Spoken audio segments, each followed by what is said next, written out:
après l'avoir entendu, disait, il s'appelle Élie. Il appelle Élie. Aussitôt, l'un d'eux courut prendre une éponge qu'il imbiba de vinaigre.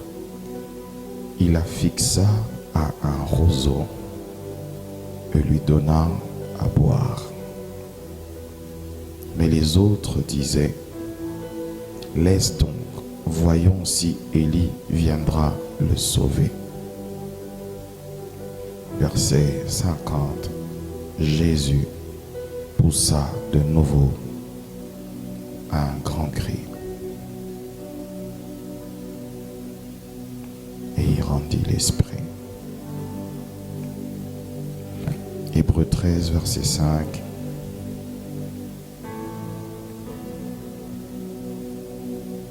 Que votre conduite ne soit pas guidée par l'amour de l'argent. Contentez-vous de ce que vous avez. En effet, Dieu lui-même a dit, je ne te délaisserai pas et je ne t'abandonnerai pas. C'est donc avec assurance que nous pouvons dire, le Seigneur est mon secours, je n'aurai peur de rien que peut me faire un homme. La partie qui m'intéresse, c'est en effet, Dieu lui-même a dit, je ne te délaisserai pas et je ne t'abandonnerai pas. On va reprendre la lecture de Matthieu 27.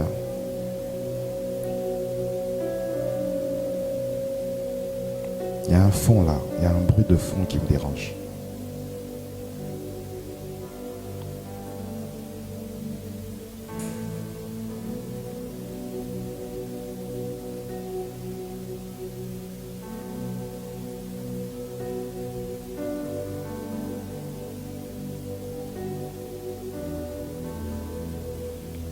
Matthieu 27, 45. De midi jusqu'à 3 heures de l'après-midi, il y eut des ténèbres sur tout le pays. Vers 3 heures de l'après-midi, Jésus se cria d'une voix forte, Élie, Élie, lama sabachthani, c'est-à-dire, mon Dieu, pourquoi m'as-tu abandonné? On peut s'asseoir, s'il vous plaît.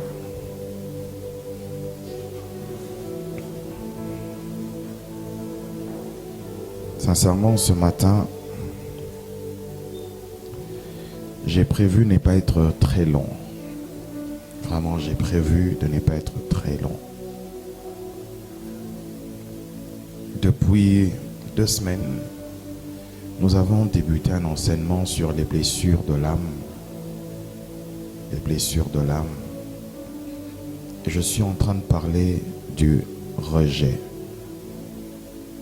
Du rejet. Et il y a beaucoup de retours qui nous reviennent, beaucoup de personnes qui viennent me voir au bureau pour me dire, pasteur, j'ai vécu telle situation dans mon enfance. Pasteur, il y a telle ou Y chose qui m'arrive. Pasteur, il y a tel ou comportement que je manifeste parce que j'ai tout simplement été blessé. Mais vous savez,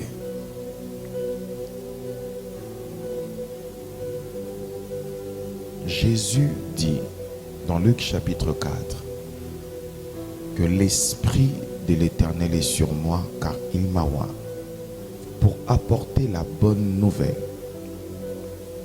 Mais il ne parle pas seulement de la bonne nouvelle, il dit aussi pour guérir les cœurs brisés. C'est pourquoi je dis, c'est vrai, nous prêchons l'évangile, mais l'onction vient aussi pour guérir les cœurs brisés. C'est pour dire que c'est quelque chose de très important, où le Seigneur en accorde une très grande valeur. Tout ce qui est blessure de l'âme. Vous savez, il y a des gens à qui on paye beaucoup d'argent, des psychologues, pour seulement traiter ce qu'il y a dans l'âme.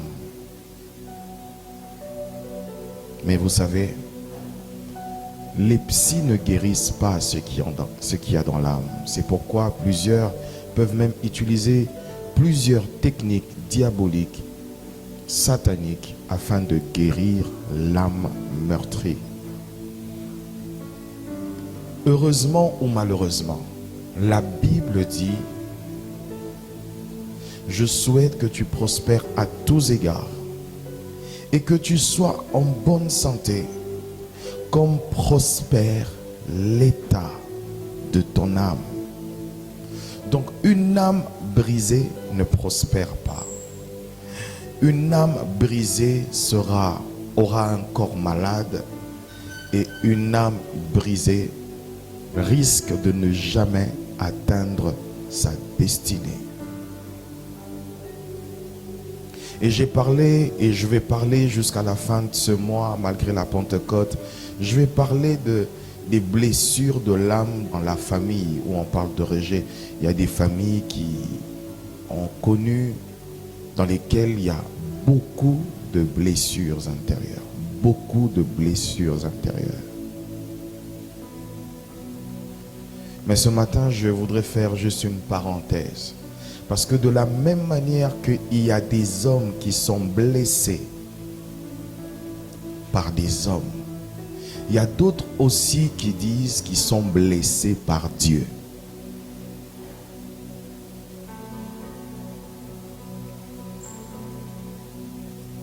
Et je vais parler un petit peu de ça. C'est pourquoi le thème de ce matin, c'est mon Dieu,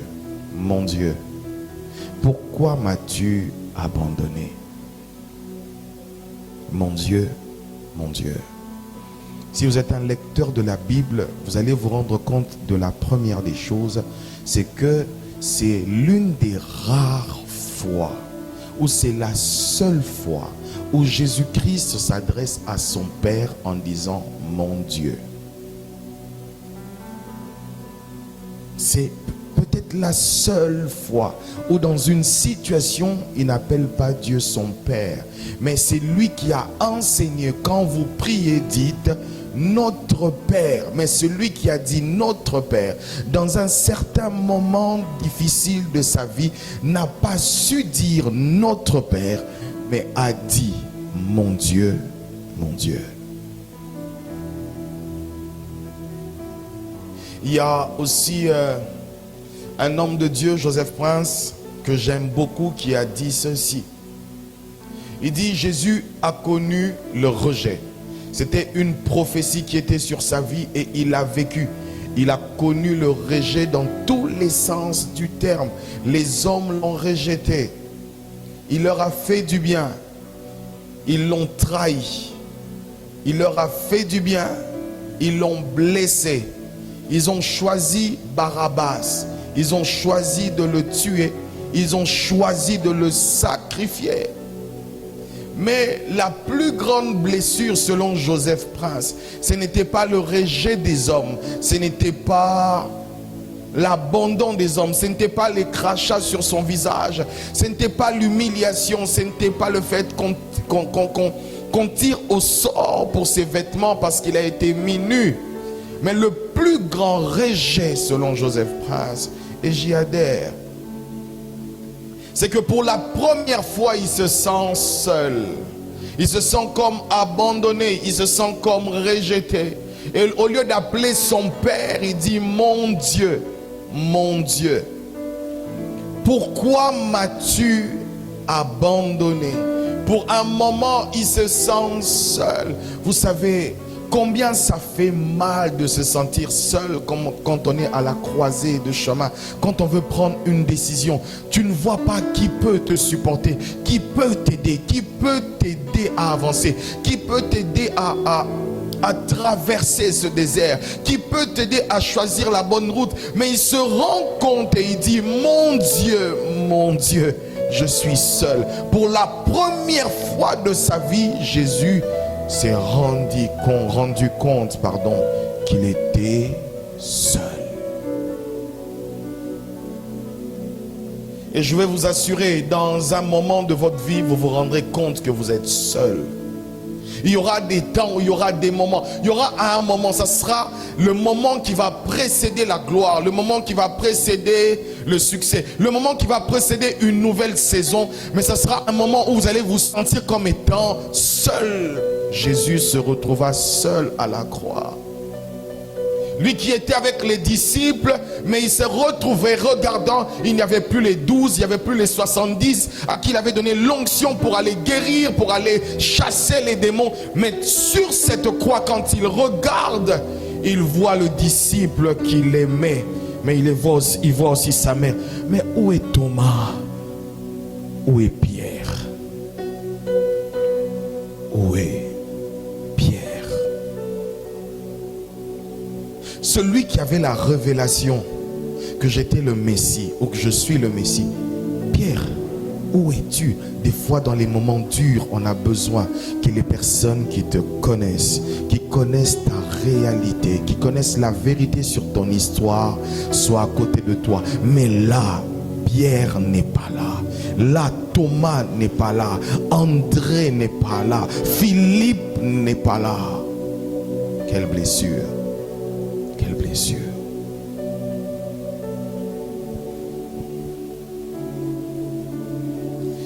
Et cette solitude, il la ressent à quel moment? Cet abandon, ces rejets du Père, il le ressent à quel moment? Au moment le plus important. Au moment le plus important de sa vie. Au moment où il doit se sacrifier pour toute l'humanité. Au moment où il doit monter sur la croix pour être sacrifié, c'est à ce moment-là qu'il est seul et qu'il se rend compte que le Père l'a abandonné. Il se rend compte que les disciples ne sont pas là. Il se rend compte que mais celui-là, je lui avais donné du pain. Celui-là, je l'avais guéri. Mais celui-là, il s'est rendu compte que le bien qu'il avait fait n'avait aucune importance en ce moment-là, parce que tout simplement, il était seul. Il n'y a pas plus dur moment quand un homme se retrouve seul. Il n'y a pas plus dur moment quand tu as l'impression de traverser le désert que tu es seul. Il n'y a pas un moment où tu es en train de chercher Dieu et que tu te poses la question, mais Seigneur, où es-tu? Il m'est arrivé à un moment de traverser de mon, j'ai dit, Seigneur, si tu ne sais pas m'exaucer, mais au moins fais-moi un signe que tu es là. Et nous traversons à un moment, si tu ne l'as pas encore traversé, je t'annonce qu'il y aura un moment, tu traverseras, où tu te poses la question, est-ce que Dieu est vraiment là? Est-ce que Jésus-Christ est vraiment venu?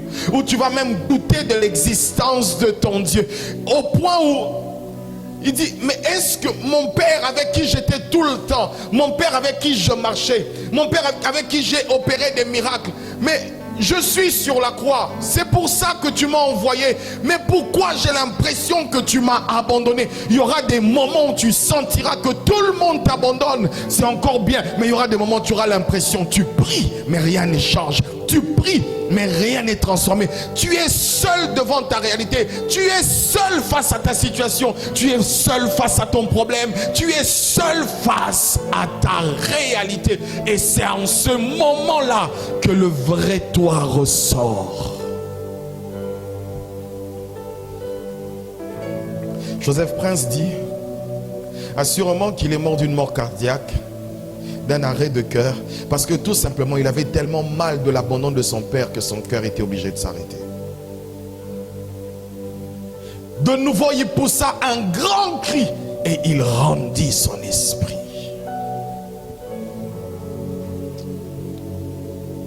Waouh! Il ne s'est pas plaint des hommes qui l'ont abandonné. Il ne s'est pas plaint du choix porté sur Barabbas. Il ne s'est pas plaint des fouets qu'il recevait ni du traitement qu'il a subi. Il ne s'est pas plaint de tout ce que les hommes lui ont fait. Il ne s'est pas plaint de tout cela. La seule chose pour laquelle il s'est plaint, c'est tout simplement parce qu'il s'est senti abandonné, mais pas par n'importe qui, par son Père. par son Père. Par son Père. Nous tous, nous avons senti. Qui n'a jamais senti cela? Tu as l'impression que Dieu t'a abandonné. Est-ce que vraiment tu traverses des moments comme ça?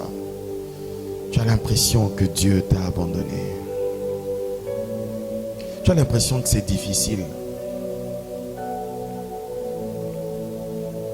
Tu as l'impression que ça ne va pas. C'est pas comme ça que ça devait fonctionner. Tu as l'impression que personne ne peut t'apporter ce dont tu as besoin. Et pendant qu'il poussait un grand cri, la Bible dit, l'un de ceux qui avaient entendu courut prendre une éponge et lui donna du vinaigre. Il y a des fois, pendant que tu souffres, parce que tu sens que Dieu n'est pas là, il y aura des personnes qui vont mal interpréter ce que tu vis.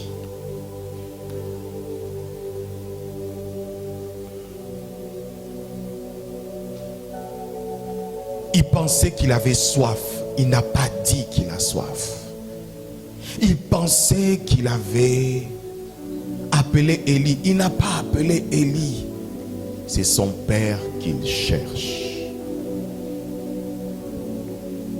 Et je peux vous assurer, la douleur la plus grande d'un enfant de Dieu, c'est de sentir qu'il prie, Dieu ne répond pas. Il prie, mais Dieu n'agit pas.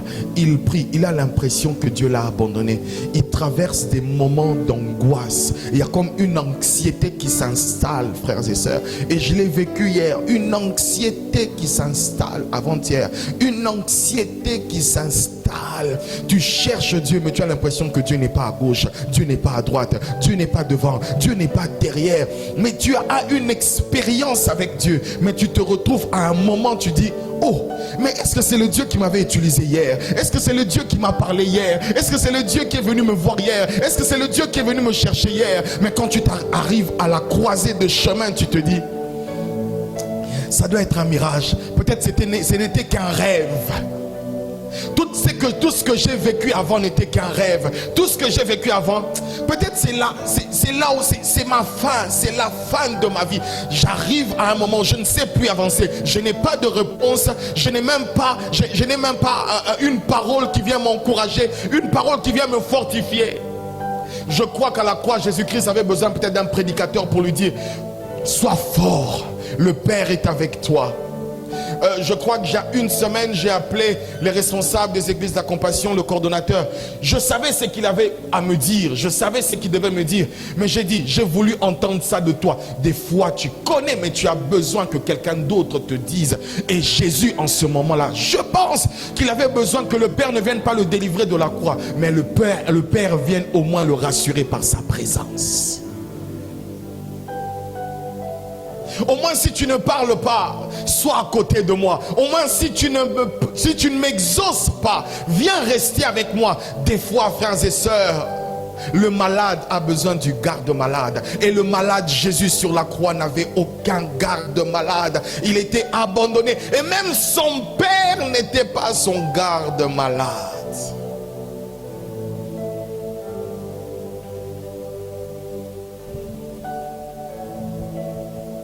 Combien de fois tu aurais voulu traverser ce moment difficile que tu traverses et que tu aurais voulu que Dieu te parle, tu aurais voulu que Dieu t'enseigne, tu aurais voulu que tu sois fortifié. C'est vrai, je n'atteins pas encore le but, c'est vrai que c'est loin, mais des fois dans la marche, on a l'impression que non seulement je n'arriverai pas, mais ma marche s'arrête ici. Et quand tu sens cela, tu as besoin de quelqu'un qui vienne te dire non, je suis passé par là aussi. Tu as besoin que quelqu'un vienne te dire oui, c'est possible que tu franchisses avec Dieu, c'est possible que Dieu change ta situation. Mais Jésus se retrouve à cet endroit là, tout le monde est en train de se moquer de lui, tout le monde est en train de parler contre lui, tout le monde, mais il se retrouve seul.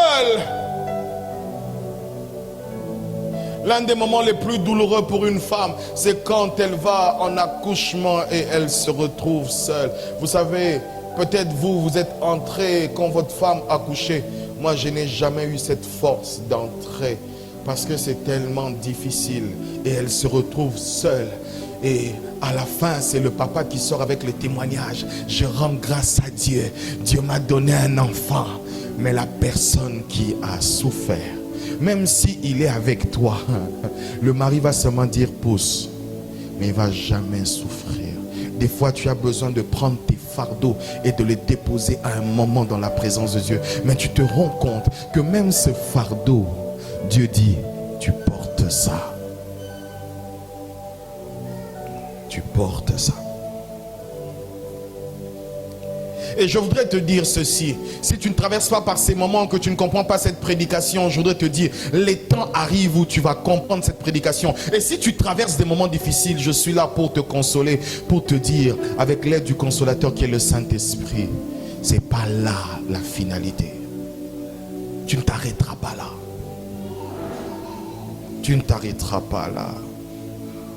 Tu ne pourras pas échapper à ce temps. Tu ne pourras pas échapper à ce moment. Tu ne pourras pas échapper à ce moment de solitude. Si le maître a été seul, à un moment, tu vas ressentir la solitude. Tu vas ressentir le rejet. Tu sentiras et tu diras, pourquoi m'as-tu abandonné? Dieu, je te prie. Dieu, je te cherche. Dieu, je viens dans des veillées. Dieu, je fais ceci. Dieu, je donne mes offrandes. Mais pourquoi ma souffrance est-elle continuelle? Et au pire, non pas seulement que je souffre, mais j'ai l'impression que tu n'es pas là. Il y a des moments où tu fermes le ciel, tu as l'impression que le ciel est en airain et que la terre est en fer. Tu pries, mais tu as l'impression que tu ne pries pas. Tu jeûnes, mais tu as l'impression que ça ne passe pas. Tu fais les offrandes, tu fais tout.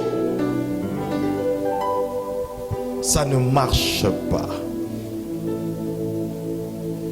Tu vas me dire, pasteur, mais là il s'agit de Jésus. Ok, je vais parler de deux personnes ce matin, afin de parler de toi. La première personne que je vais utiliser, c'est Anne.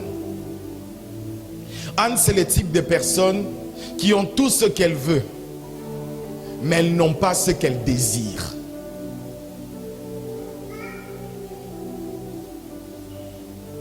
Anne représente le type de personne qui ont tout ce qu'elle veut, mais n'ont pas ce qu'elle désire. Tout ce que les autres peuvent chercher n'est pas un sujet de prière pour Anne. Elle l'a à la maison. Anne, aujourd'hui, c'est ce type de femme. Pendant que les autres cherchent voiture, elle a une voiture. Anne, c'est ce type de femme ou ce type de personne qui n'a pas un problème de loyer, qui n'a pas un problème essentiel du manger, du transport. Non, dans tout ce qui est quotidien, Anne n'a pas ce problème-là. Mais la chose la plus importante qui fait la différence, c'est que Anne recherche un enfant. Tu recherches un emploi. Tu recherches une chose très importante et vitale à tes yeux. Et tu as l'impression tout simplement que les autres l'ont, mais toi tu ne l'as pas. Et grave encore, Dieu te donne une rivale à côté de toi, Pénina, qui fait des enfants sans jeûner, qui voyage sans jeûner, qui travaille sans jeûner, qui réussit dans ses affaires sans jeûner, qui fait tout ce qu'elle veut sans jeûner. Mais pour les choses pour lesquelles Pénina est forte, Dieu te rend faible. Dieu te rend faible.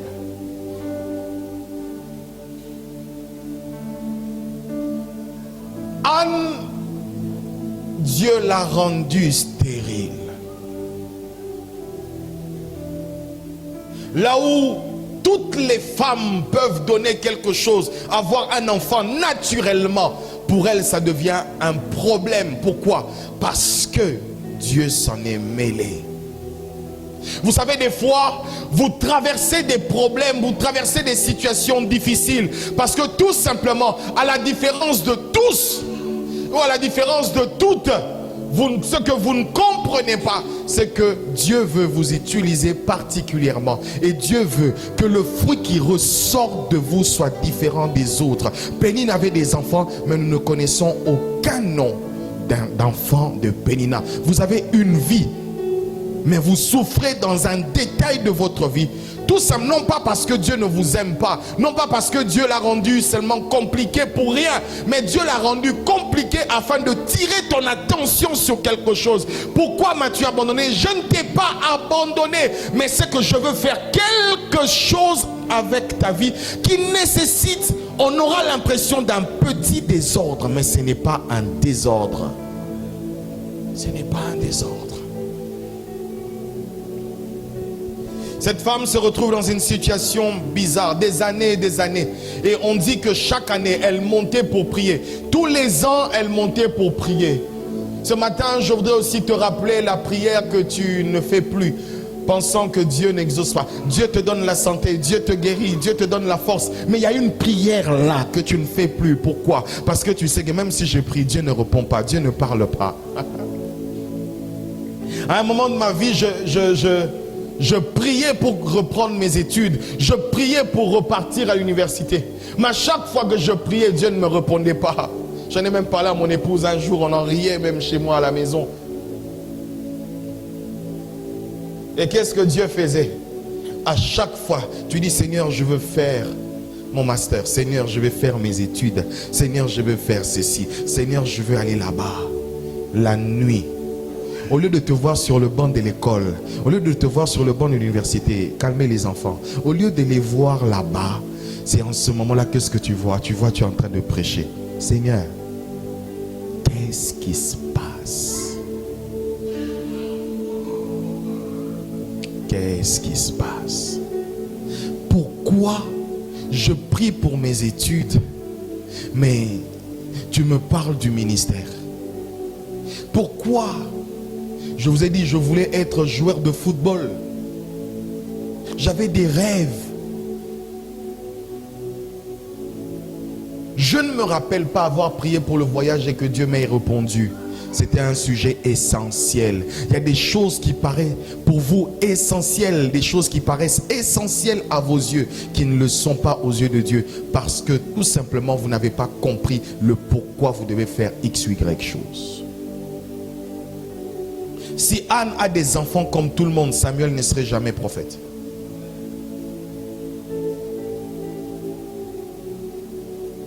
Le problème, c'est que Dieu n'est pas contre ce que tu veux. Mais Dieu veut que tu comprennes ce pourquoi tu veux la chose. Dieu n'est pas contre ta bénédiction. Dieu n'est pas contre que tu sois heureuse. Dieu n'est pas contre que tu deviennes une grande personnalité. Mais Dieu veut qu'au travers de ta vie, que tu comprennes pourquoi tu dois être un prophète, pourquoi tu dois être un pasteur, pourquoi tu dois être un footballeur, pourquoi tu dois être un journaliste, pourquoi tu dois être un médecin. Pourquoi? Quand tu comprends le pourquoi, alors la raison. Tu ne diras plus pourquoi. Pourquoi je souffre? Parce que aucun étudiant ne dira dans sa vie, on lui pose la question, pourquoi tu étudies? Pourquoi je souffre dans mes études? Il ne dira pas, je ne comprends pas pourquoi je souffre. Tu sais pourquoi tu souffres. C'est pourquoi tu dis, parce que je veux devenir. Quand une souffrance a une raison, la souffrance n'est plus une souffrance. Ça devient un processus. Quand tu as l'impression d'être abandonné, tu vas te rendre compte que ce que tu traverses n'est pas un abandon, mais c'est un processus. C'est une étape par laquelle tu dois passer. Tout garçon qui naît va connaître la souffrance. La souffrance, c'est quoi cette souffrance? C'est cette souffrance de connaître la circoncision. Même s'il est inconscient, c'est une étape par laquelle il doit passer. Des fois, frères et sœurs, nous ne comprenons pas pourquoi nous souffrons. C'est pourquoi nous avons l'impression d'être abandonnés. Non, Dieu permet des fois que tu sois seul afin que tu comprennes le pourquoi de la chose. Pourquoi ça ne marche pas? Pourquoi? Ce n'est pas quand tu trouveras la réponse, parce que Dieu m'a appelé à faire ceci, alors ta souffrance ne sera plus une souffrance. La preuve en est que quand elle est sortie de ce lieu et qu'elle a prié, que le sacrificateur lui a dit, ton Dieu t'a exaucé, va en paix. La Bible dit que son visage n'était plus le même, sa vie avait changé, son regard était revenu, son sourire était revenu. Pourquoi son sourire était revenu? Ce n'est pas parce qu'elle avait un enfant, mais le sourire était revenu parce que tout simplement, elle avait compris qu'en réalité, Dieu s'apprêtait à lui donner un prophète. Quand vous ne comprenez pas pourquoi vous souffrez, vous aurez l'impression qu'on vous abandonne. Quand vous ne comprenez pas pourquoi vous pleurez, vous aurez l'impression que tout le monde peut vous blesser. Quand vous ne comprenez pas pourquoi vous êtes à ce point-là de votre vie, vous aurez l'impression que, en réalité, personne ne m'aime. Non, ce n'est pas que personne ne t'aime. Ce n'est pas ça.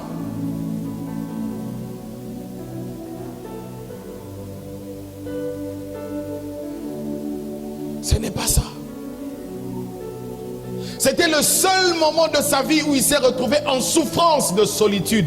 Tu sais, tu peux manquer du pain, tu peux manquer tout. Ça ne va vraiment pas te toucher dans ton âme, dans ton émotion. Mais la chose qui peut te toucher dans ton âme et dans ton émotion, c'est quand tu te sens seul. Et Anne, quand elle sort de là, elle n'est pas sortie forcément avec Samuel. La Bible dit qu'elle a repris à manger, elle a repris à vivre, mais quelque chose avait senti, elle avait senti que sa vie était différente de Pénina. Ainsi, quoi que les hommes disent, tu ne te concentres plus sur les moqueries de Pénina, parce que tu sais pourquoi tu es en train de traverser ces moments difficiles. Vous savez pourquoi à un moment Christ ne se tournait pas vers les autres? Il dit oui, mais il avait sauvé les autres. Mais si c'est lui vraiment le Messie, qu'il descende de la croix. Et même le brigand va lui dire, écoute, si c'est vraiment toi, alors libère-toi et libère-nous. Il pouvait le faire. Mais s'il n'a pas pu le faire ou il n'a pas su le faire, ce n'est pas par manque de force ni de capacité. C'est parce qu'il savait pourquoi il était à la croix. Des fois, pourquoi tu quittes le navire? Tu quittes le navire parce que tu ne sais pas pourquoi tu dois y être.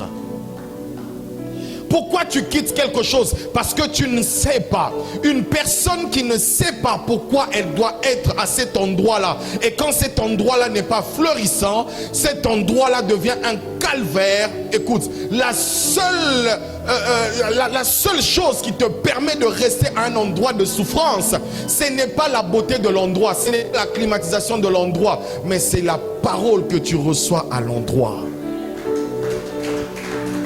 C'est la parole. Et Jésus avait besoin de cette parole. Dans 1 Samuel 1, 4 à 7, nous voyons comment elle montait chaque année, chaque fois, elle montait dans la présence de Dieu. Elle recherchait seulement cette chose. Elle n'avait qu'un seul sujet de prière. Peut-être que dans ta vie, tu traverses une période, tu n'as qu'un seul sujet de prière. Tu n'as pas deux, tu n'as pas trois, tu n'as pas quatre. C'est le seul sujet. Quand tu as ce sujet, tu as l'impression que Dieu a répondu à tout. Et malgré cela, tu es en train de prier. Tu as tous les autres. Mais quand tu regardes, tu es en face de ce sujet, tu te dis, Dieu m'a abandonné. Je ne suis plus avec Dieu. Pourquoi? Parce que cette chose que tu demandes a une plus grande valeur que tout ce que tu as reçu. Elkana lui donne des choses. Vous savez, quand vous souffrez de quelque chose, quand vous souffrez d'un manque d'exaucement, vous avez l'impression que Dieu vous a rejeté. Quel que soit ce que l'on vous donne, vous ne savez plus avoir la saveur de certaines choses. Tu ne sauras plus te rendre compte que l'eau est bonne. Tu ne sauras plus te rendre compte que ce que je vis est bien. Tu te plains de ne pas avoir un enfant, mais d'autres se plaignent même de ne pas être mariés. Tu te plains de ne pas être marié, mais d'autres se plaignent de ne pas avoir un travail. Tu te plains de ne pas avoir un travail, d'autres se plaignent du fait qu'elles ne sont même pas en bonne santé. Ce que tu as à cause du seul sujet qui est Samuel, qui est un enfant, tu as tendance à oublier tout ce que Dieu fait aux alentours et tout autour de toi pour te concentrer sur le seul sujet. Et c'est ça le malheur des enfants de Dieu. Des fois, mais même David dit, oh mon âme, dans les moments difficiles, dans les moments où son fils le suit, il dit, mon âme, souviens-toi de l'Éternel. Mon âme, n'oublie aucun de ses bienfaits. Mon âme, n'oublie pas, parce que des fois, quand tu traverses des moments de souffrance, ton âme te dit, Dieu n'est pas là.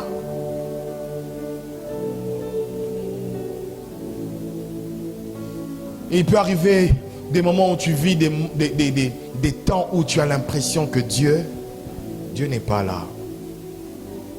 Dieu n'est pas là. Dieu n'est pas là.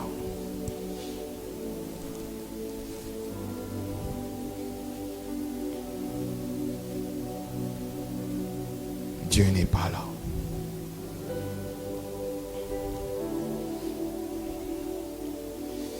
Et dans ce cas de faveur, vous allez vous rendre compte que toutes les personnes qui subissent cette situation de rejet manifestent trois choses.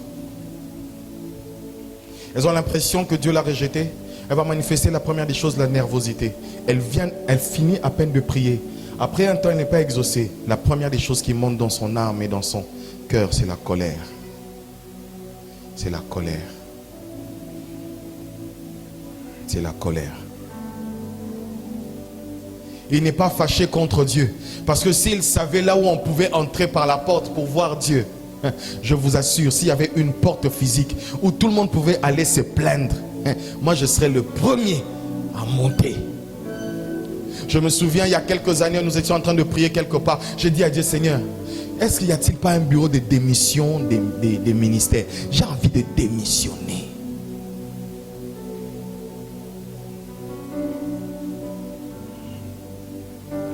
La personne devient anxieuse. Anne est devenue anxieuse. Une anxiété parce que tu manques le travail. Tu es à fleur de peau. Il suffit seulement qu'on parle un petit peu de travers. Tu t'enflammes. Parce qu'en réalité, ce n'est pas ça le problème. Non, il m'a manqué de respect. Ce n'est pas ça le problème. On ne t'a pas manqué de respect. Tu es dans une situation où tu es sur un fil. Tu es sur un fil. Et la troisième chose, c'est que elle est triste.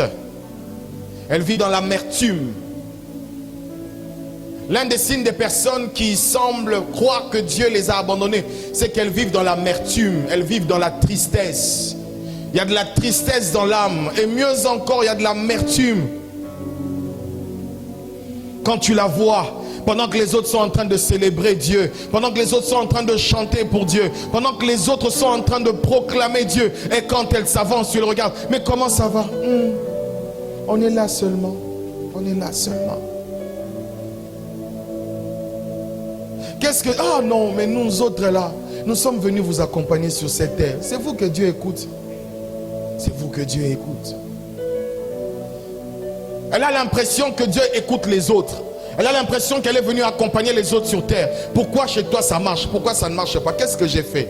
Qu'est-ce que ma tête a fait à Dieu? Qu'est-ce que moi j'ai fait à Dieu pour que Dieu ne m'exauce pas? Pour que Dieu ne m'entende pas? Qu'est-ce que j'ai fait à Dieu? La Bible dit, pendant qu'on allait à Silo, elle quitte Rama, elle paye son transport, elle doit monter à Silo pour aller chercher la face de Dieu. Et c'est là. Qu'est-ce qu'il fait? Elle pleure.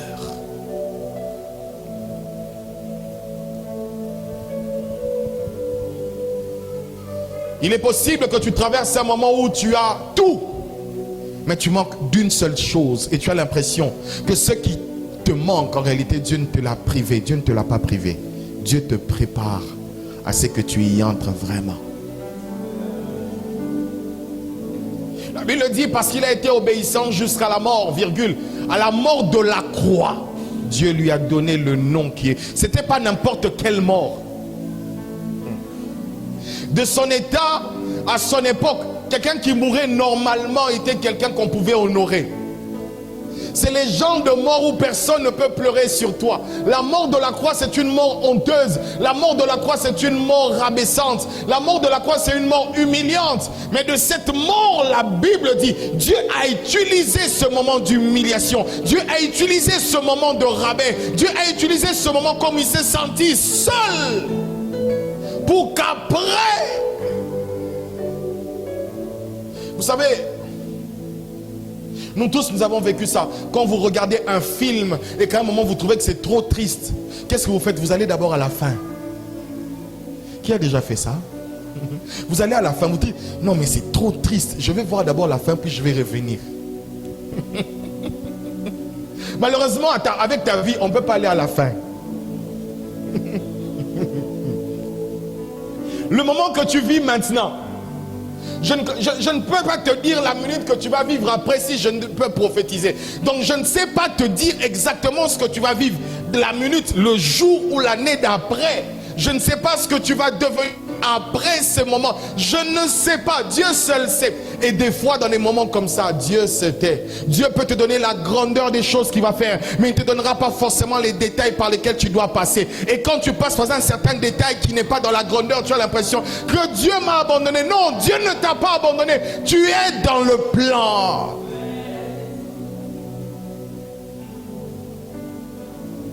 Tu as un film et ton film en ce moment c'est un film d'horreur. Quand tu dors, tu as l'impression qu'on te suit. Quand tu dors, tu ne dors même pas. D'ailleurs, toi, tu ne dors plus. Depuis un moment, tu ne dors plus. Toi, tes nuits sont des nuits de réflexion. Et quand tu te réveilles, tu ne sais même pas avancer. Tu ne sais même pas décider. Quand tu es dans tes nuits sont des cauchemars. J'imagine les nuits de certaines personnes, elles sont là. C'est dans les moments de solitude que tu vois vraiment les défauts. Ici, c'est pas bien. Après avoir compté les choses qui ne vont pas bien dans ta vie, tu peux compter les choses qui ne vont pas bien autour de toi. Et généralement, quand tu traverses les moments difficiles, la première des choses qui te vient à l'esprit, ce sont les choses négatives qui sont arrivées aux autres, qui te servent des témoignages. Oh, je suis malade, tu as une petite fièvre. Eh, mais tu oublies, l'oncle, ça avait commencé aussi comme ça. Son cancer avait commencé comme ça. Il y a des choses à un moment dans ta vie, tu les traverses, tu as l'impression que non pas seulement que Dieu m'a abandonné, mais tu as le témoignage dans ton âme. Il y a d'autres personnes qui ont vécu la même situation et ce n'était pas bien fini.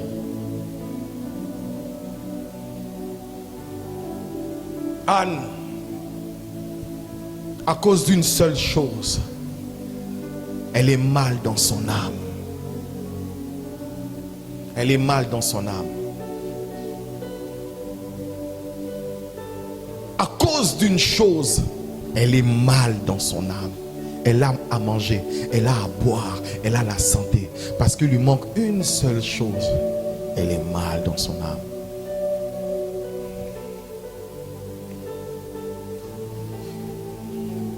Et la deuxième personne dont je voudrais vous parler avant que nous puissions finir et prier, c'est Job. C'est Job. Quelqu'un se dit, mais pourquoi pasteur prend des gens tristes comme ça aujourd'hui? Je peux même te prendre David. Mais j'ai envie de parler de Job. Pourquoi Job? Parce que des fois, on prend compte de la partie où Job n'a rien. Mais prenons compte d'abord de la partie où Job a tout. Et il se retrouve en plus sans rien.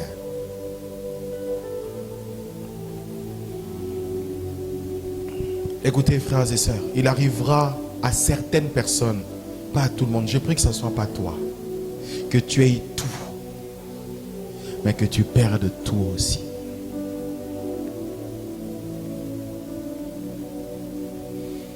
J'ai grandi où je suis né dans un pays où il y avait comme ce qu'on appelait des mouvanciers. Des personnes qui avaient tout, qui avaient des malles d'argent dans leur maison, qui avaient tout ce qu'elles voulaient.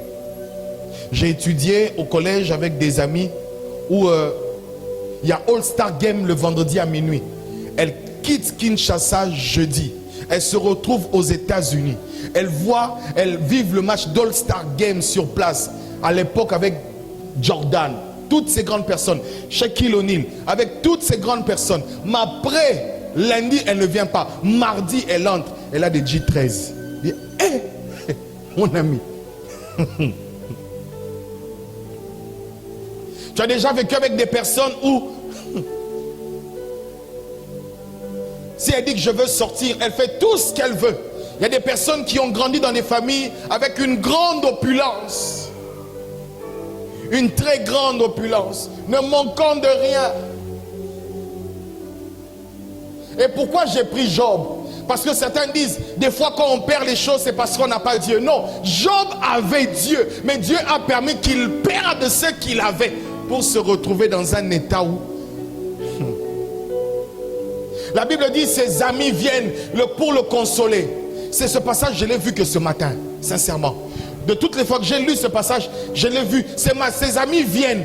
Quand ils viennent, et puis ses amis n'habitaient pas le même pays qu'avec lui. Donc ils se sont entendus, allons voir Job parce que quelque chose de grave lui est arrivé. Et quand ils vont, la Bible dit qu'ils ne l'ont pas reconnu. Ils ont commencé à pleurer.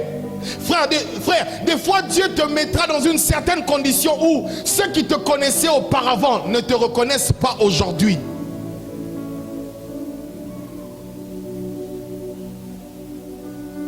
Dieu permettra que le diable même vienne toucher jusqu'à ce qu'on te reconnaisse. Donc c'était un homme qui avait tout perdu, qui avait tout, mais en un jour il a tout perdu. Il a perdu femme, il a perdu enfant, il a perdu maison, il a perdu bien, il a perdu travail, il a perdu sa position et il a perdu sa maison.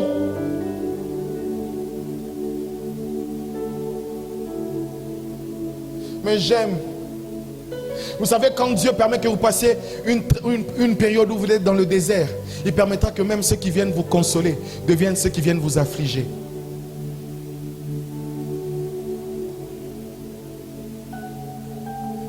Ils viennent pour le consoler. Nous, on doit voir Job. Qu'est-ce qui s'est passé avec Job? Oh non, Job raconte l'histoire. Vous savez, quand lui, mon ami, ça a commencé comme ça. Je ne sais même pas d'où ça vient. Donc, vous savez, quand vous n'avez pas d'explication, taisez-vous. Et des fois, ne racontez même pas à vos amis. Parce qu'eux ne comprennent pas ce qui se passe. Et quand il vit des moments comme ça, là, après, ses amis commencent à le critiquer. Il dit, non, non, Job, tu as fait quelque chose. Non, tu as fait quelque chose. Quand Jésus était sur la croix, toutes les femmes qui étaient en train de passer, non, non, non. Lui, il disait qu'il avait Dieu. Dieu ne peut pas mettre quelqu'un comme ça à la croix. Tu dis que tu as Dieu. Dieu ne peut... Ça veut dire qu'il y a même des messages comme une forme de prédication qui viennent te raconter pour te dire non.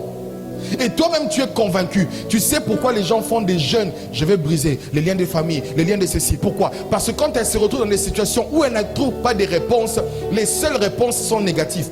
Personne dans les situations négatives trouve des réponses positives. Et il était dans une... Oh, donc si je vis ça, ça doit être les liens. Si je vis ça, ça doit être les trucs. Si je vis ça, ça n'a rien à voir avec le lien. Dieu peut permettre que tu passes aussi par des moments de solitude, des moments de rejet, des moments difficiles, des moments durs, des moments où tu ne comprends pas ta propre vie.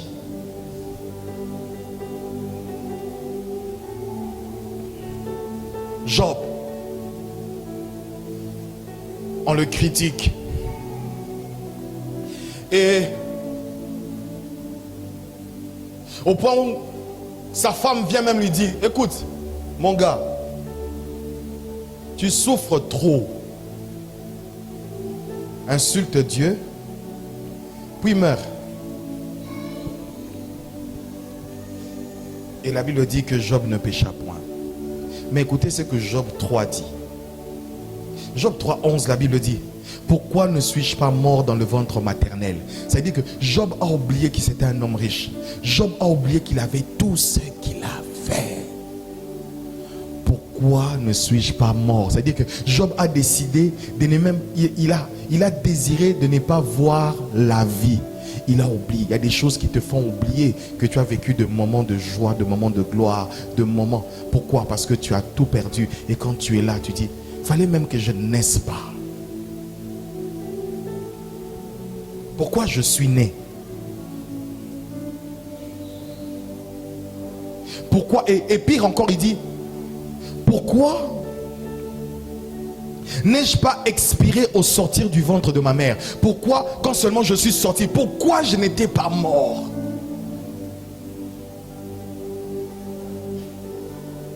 Il y a certaines douleurs qui te donneront l'envie de mourir.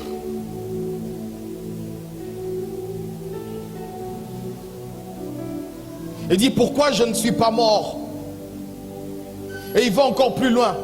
Pourquoi Dieu donne-t-il la lumière à celui qui souffre? Pourquoi Dieu donne le souffle de vie à celui qui souffre? Pourquoi je dois souffrir et pourquoi je dois rester en vie?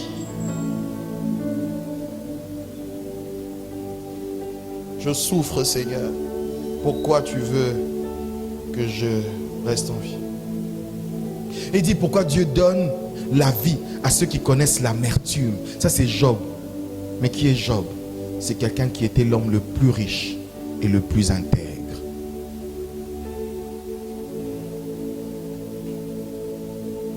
Et il dit encore plus loin, qui se réjouissent, qui attendent sans succès la mort. C'est-à-dire que même la mort, Dieu ne l'exauce pas. Vous savez, il y aura des moments où vous demanderez quelque chose de même de négatif. Élie a demandé la mort, Dieu lui a refusé la mort. Job a demandé, il attendait même la mort, Dieu lui a refusé la mort. Parce que Dieu n'avait pas fini.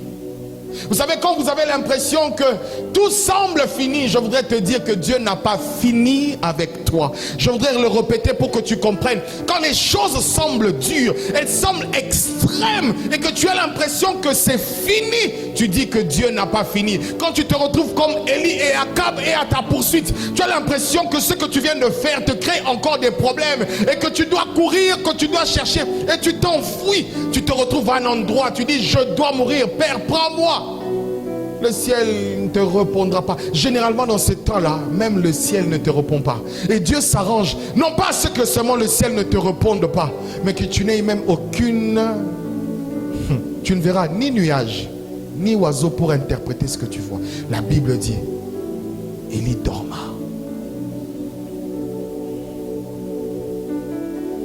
Job.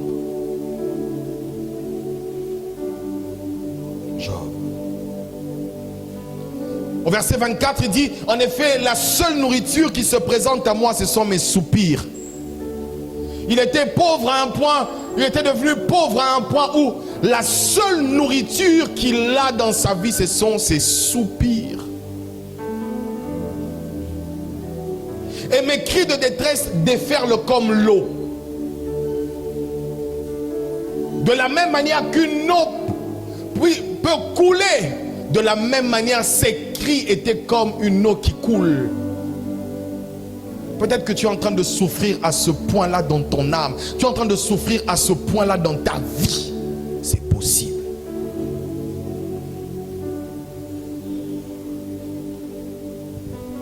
Et comme je vous ai dit, plus tard, la femme vient lui dire, Job, non, tu souffres trop. Vous savez, dans votre vie, vous connaîtrez toujours ces deux personnes. Vous aurez les amis de Job et vous aurez la femme de Job. La femme de Job, c'est le type de personne qui vient vous donner la conclusion. Et il dit, insulte Dieu, meurt. Ce n'est pas simplement meurt. Il peut dire, insulte Dieu, puis suicide-toi. Et viendra te donner la solution pour que tu fasses des choses, pour que tu arrêtes ta vie. Mais les amis de Job viendront pointer le doigt sur toi pour te dire, tu as fait quelque chose.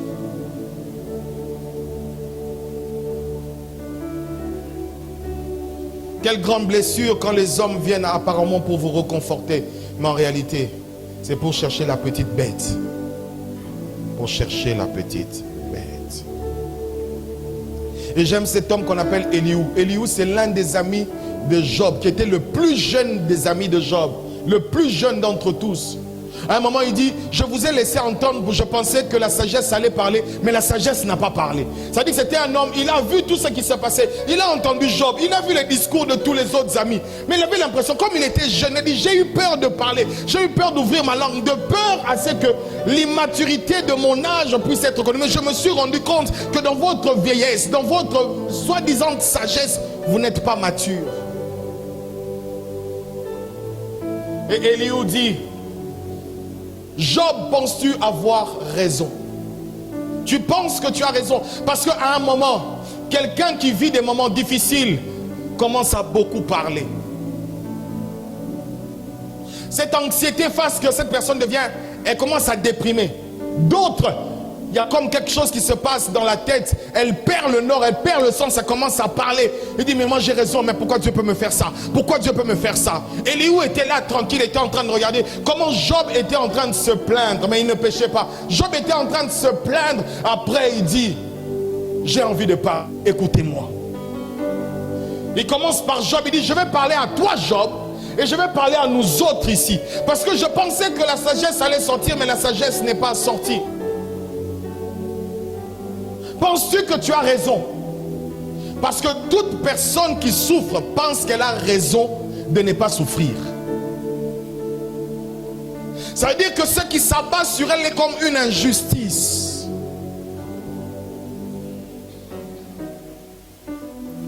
Tu prétends être juste devant Dieu. Tu dis, si je ne pêche pas, quelle importance pour toi? Et moi, qu'est-ce que j'y gagne? C'est moi qui vais te répondre ainsi qu'à tes amis en même temps. Considère le ciel et regarde. Observe les nuages. Ils sont bien au-dessus de toi. Si tu pêches, quel tort tu causes aux nuages? Même pas Dieu, d'abord aux nuages. Quel est le péché qui change la couleur des nuages? Elle lui dit, et quand tes révoltes se multiplient, en quoi cela le touche-t-il? Même si les hommes se rebellent, même si le péché s'accroît, même si les hommes deviennent de plus en plus rebelles devant Dieu, ça ne le touche pas. La Bible même dit que le jour où il y avait le déluge, Dieu était sur son trône. Dieu n'était pas par terre en train de faire un deuil. Il était sur son trône.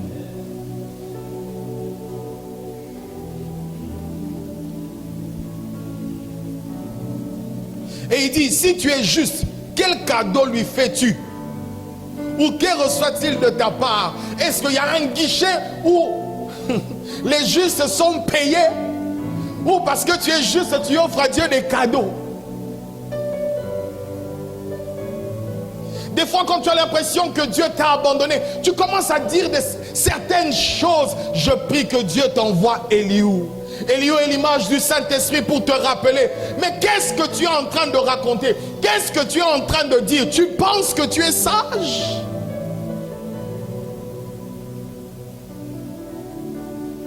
Tu penses que tu es sage? Dieu ne voit-il pas que je le cherche? Dieu ne voit-il pas que je suis humilié? Dieu ne voit-il pas que je suis en train de traverser des moments difficiles? Dieu ne voit-il pas que je suis en train de pleurer toutes les nuits? Et même les Congolais ont sorti des chants, les dieux de mes genoux. Frères et sœurs, tu peux présenter les genoux comme tu veux. Ce n'est pas une affaire de genoux. Tu peux présenter tes jeûnes et prières. Ce n'est pas parce que tu es sur la croix que tu es maudit. Ce n'est pas parce que tu traverses des moments difficiles que tu es maudit.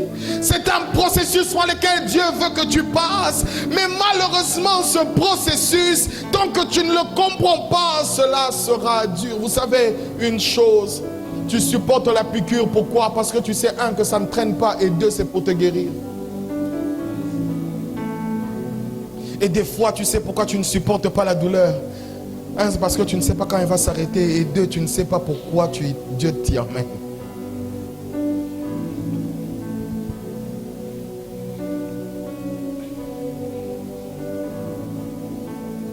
Qu'est-ce que j'ai mérité pour vivre cela? Pourquoi le Tout-Puissant me fait ceci? Pourquoi je prie? Je vais de retraite en retraite, de jeûne en jeûne, de prière en prière, de sémence en sémence, d'offrande en offrande. Mais j'ai l'impression que Dieu ne me parle pas. J'ai l'impression que Dieu ne me répond pas. J'ai l'impression que Dieu n'agit pas.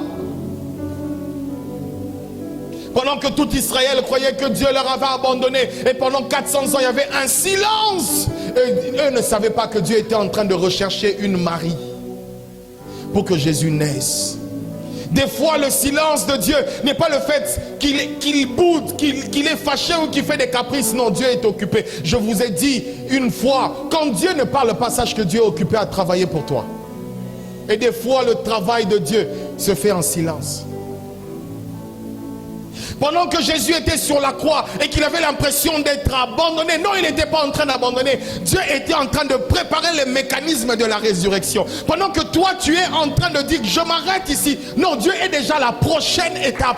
Il est en train d'attendre que tu arrives là où tu dois arriver. C'est parce que c'est là que doit commencer. C'est la résurrection. C'est la résurrection. Et il attend que tu passes par là. Tu peux avoir les épines, tu peux avoir les clous, tu peux avoir les humiliations, les insultes. Ce n'est pas encore arrivé. Il attend que tu expires. C'est là qu'il prend les choses en main. Tu sais, quand tu as l'impression que Dieu a abandonné, en réalité Dieu n'a pas abandonné. Dieu attend que tu abandonnes réellement ta vie pour que lui commence.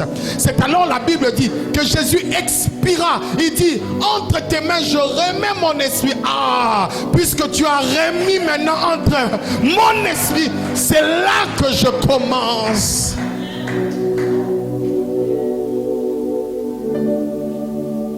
C'est pas que Dieu t'a abandonné. Dieu veut que tu abandonnes ta vie. Dieu veut que tu abandonnes ta vie. Dieu veut que tu abandonnes ce dossier-là. Dieu veut que tu abandonnes cette situation-là. C'est quand tu abandonneras. C'est quand Anne a dit, ok, si tu me donnes un enfant, je l'abandonne. Je te le donne. C'est alors qu'elle a compris que cette femme, elle a compris. Dieu est le Dieu, non pas de ceux qui abandonnent, mais Dieu est le Dieu de ceux qui s'abandonnent à lui.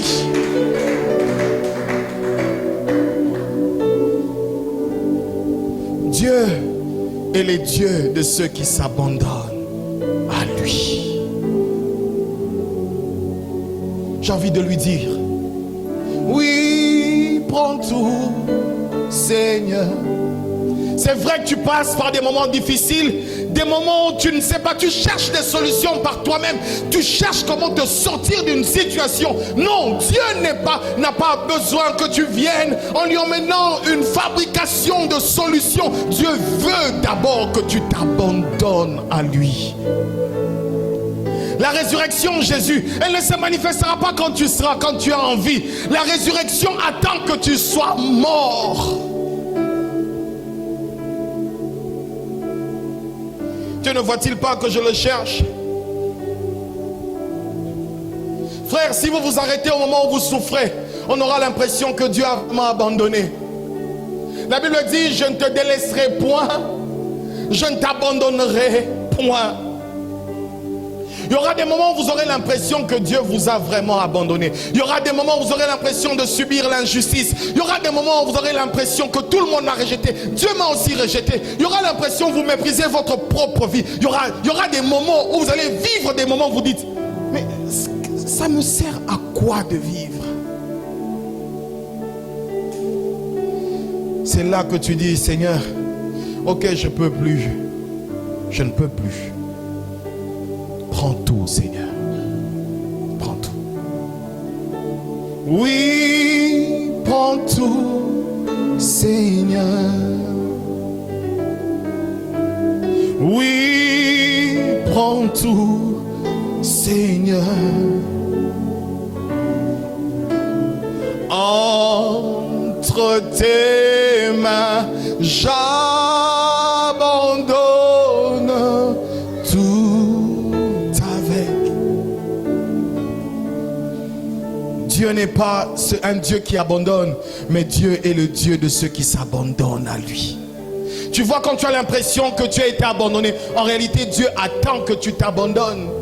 Jésus avait un petit peu de force encore sur la croix, mais Dieu était en train d'attendre qu'il rende son esprit afin que Dieu utilise maintenant la méthode de la résurrection. Dieu attend à ce que tu rendes ton esprit, que tu donnes ton cœur, que tu donnes ta vie, que tu lui dises, ok, c'est bon, je me suis battu, je n'ai pas pu, maintenant je te donne, quand tu auras donné à Dieu, Dieu dit, voilà, c'est la passe qu'il me fallait. Dieu attend, Dieu n'abandonne pas, c'est parce que tu gardes encore le ballon. Donc que tu as le ballon, Messi ne va pas marquer le but. Tu dois passer le ballon. Tu dois passer le ballon. Ta vie est le ballon que tu dois passer entre les mains de Dieu. Tu dois faire la passe à Dieu.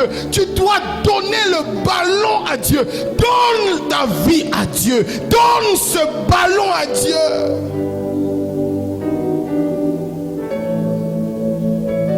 Je me suis rendu compte, frère, dans ma petite existence, que je me suis rendu compte que les choses les plus faciles sont devenues les plus difficiles quand je les cherchais seul. Mais les choses les plus difficiles, je les ai eues facilement quand j'ai cherché Dieu.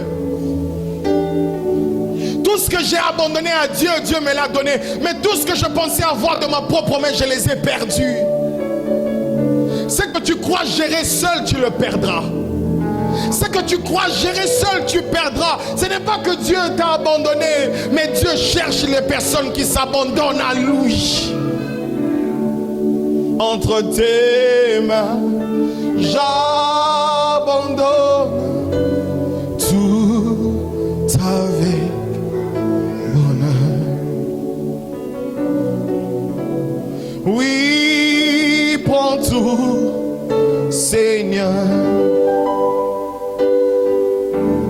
Oui, prends tout, Seigneur. Entre tes mains, j'abandonne tout. Il y a cette chose quand Anne a prié et elle s'est rendue compte qu'en réalité, c'est que Dieu voulait, c'était son ventre. Tu sais pourquoi le miracle n'arrive pas dans ta vie? Parce que ce que Dieu veut faire, il ne doit pas les faire entre tes mains, il doit les faire entre ses mains. À un moment, il arrive, il emmène Jérémie quelque part dans la maison du potier. Et Jérémie, il pose la question à Jérémie: pourquoi vous ne laissez pas que je fasse avec vous tel l'argile dans la main du potier?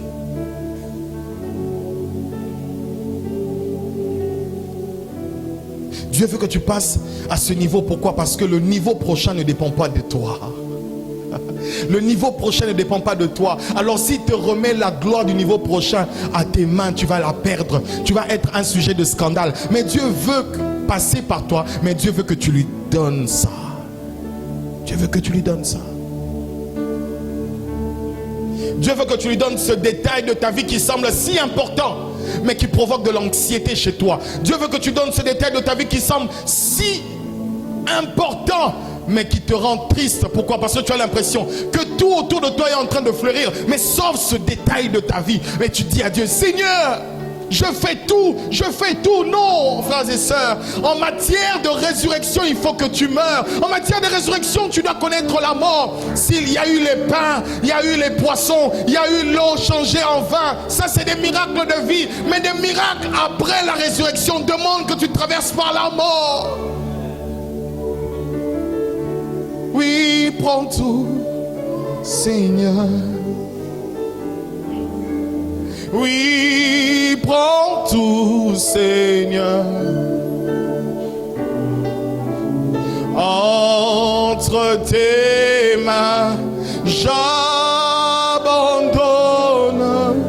tout avec bonheur.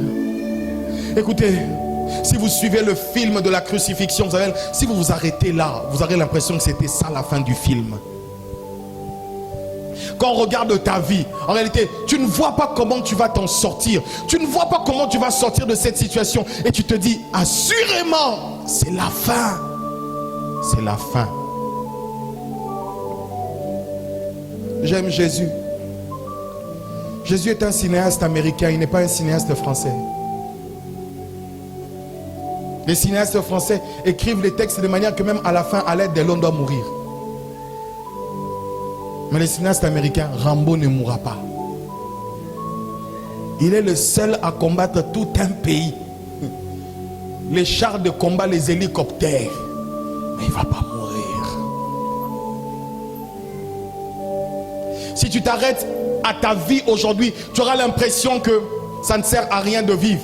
Tu n'as aucun goût à ta vie. Tu n'as aucun plaisir quand tu regardes ta vie. Quand tu te mets devant la présence de Dieu, que tu te mets devant toi-même, tu as l'impression que ta vie même est en horreur par rapport à toi-même.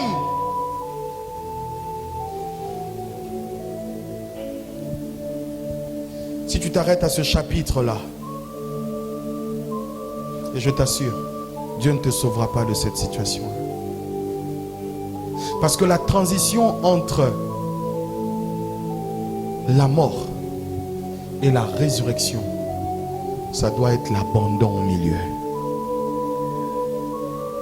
L'abandon. L'abandon. Est-ce que Dieu peut abandonner? Psaume chapitre 16, verset 10.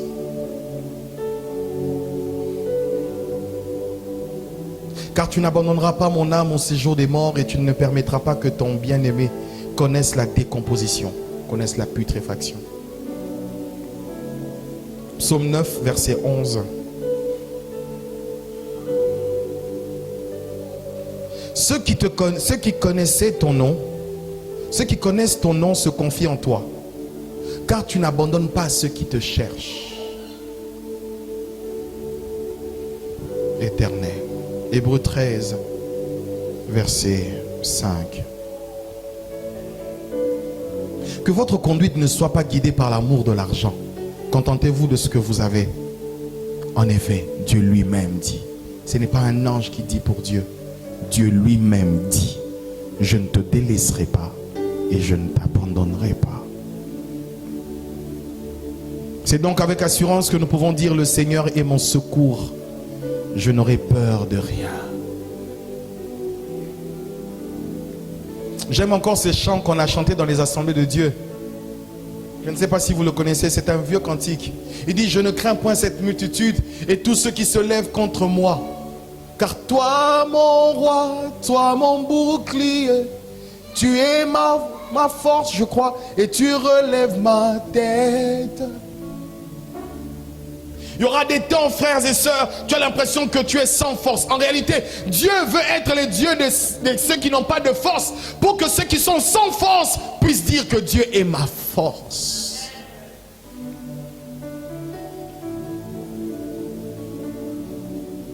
Dieu veut être le Dieu de ceux qui pensent que Dieu, qui sont abandonnés en réalité, pour que eux s'abandonnent. Alors dire que Dieu abandonne, c'est comme dire que Dieu échoue. Dieu ne ment pas. Et Dieu n'échoue pas. Et dans cette étape, dans ce voyage de ta vie sur terre, je voudrais te dire, peut-être que tes parents ont échoué avec toi, mais la seule personne qui n'échouera jamais avec toi, c'est Dieu. Dieu n'a jamais échoué avec ceux qui, les contemporains, les personnes qui ont commencé avant nous. Et Dieu n'échoue pas avec ceux avec qui nous sommes. Mais demain aussi, tu ne seras pas un exemple pour dire que Dieu échoue. Faites entrer Rama, faites entrer Rama. Dieu n'est pas celui qui... Oh mon Dieu. Dieu n'est pas celui qui commence une affaire avec toi. Il commence une chose avec toi et il dit non, je m'arrête là. Si Dieu n'a pas échoué avec Abraham, si Dieu n'a pas échoué avec Isaac, si Dieu n'a pas échoué avec Jacob, ce n'est pas avec toi que Dieu a envie que tu sois le matériel didactique pour dire: si vous voulez voir quelqu'un avec qui Dieu a échoué, c'est telle personne. Non, tu n'es pas le panneau qui va indiquer aux autres que Dieu échoue avec un homme. Dieu n'échouera pas avec toi. Dis à celui qui est à côté de toi: Dieu ne va pas échouer avec toi. Dieu ne va pas échouer avec toi. Mais la seule chose qu'il te demande, c'est que tu dois apprendre à t'abandonner. C'est vrai que tu vis des moments difficiles, des moments compliqués, des moments où tu n'as pas de solution, des moments où tu as l'impression que rien n'avance, des moments où tu as l'impression que bon, ça ne marche pas. Mais je voudrais te dire ce matin ou avant ce midi, je voudrais te dire que tu n'es pas le panneau qui peut indiquer aux autres: regardez ce que Dieu est capable de faire avec ceux qui s'abandonnent totalement à lui. Jésus est l'image de ceux qui peuvent s'abandonner totalement à lui. Quand tu t'abandonnes à Dieu, c'est là que Dieu prend ta vie. Il devient ton secours, il devient ta force, il devient ton refuge, il devient ta haute retraite. Mais il est à quel moment? Quand toi tu acceptes de t'abandonner. Tu es ma force, l'encre de mon âme. Tu n'échoues jamais. Tu dis ça à quel moment? Tu le dis quand tu sais que je ne suis rien sans lui.